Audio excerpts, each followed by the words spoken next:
बिस्मिल्लाहिर्रहमानिर्रहीम। अस्सलाम वालेकुम। आज हम कोकोनट के लड्डू तैयार करने लगे हैं, तो चलिए तैयार करते हैं। हम 1 पाव नारियल का पाउडर लेंगे। 390 ग्राम हमने लिया है कंडेंस्ड मिल्क। आधा चम्मच हमने लिया है इलायची पाउडर। थोड़ा सा हमने ऑयल लिया है हाथों पे लगाने के लिए।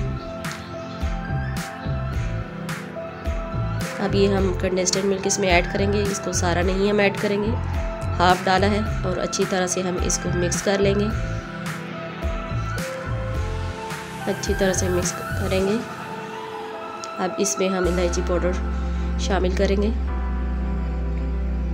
इलायची पाउडर शामिल करके इसे फिर से अच्छी तरह से मिक्स कर लेंगे।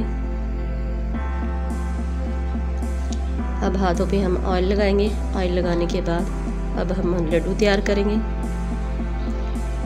लड्डुओं को तैयार करते हैं और अच्छी तरह से इसको गोल कर लेते हैं, और साथ ही हम ये कोकोनट पाउडर में रख देंगे।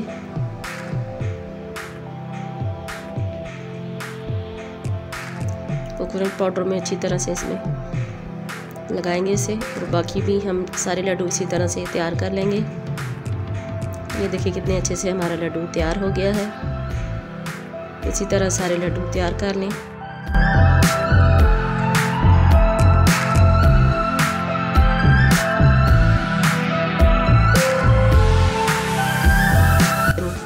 अगर हमारी वीडियो पसंद आए तो लाइक करें, सब्सक्राइब करें और बेल के आइकन को ज़रूर प्रेस करें। Thanks for watching. अल्लाह हाफिज़।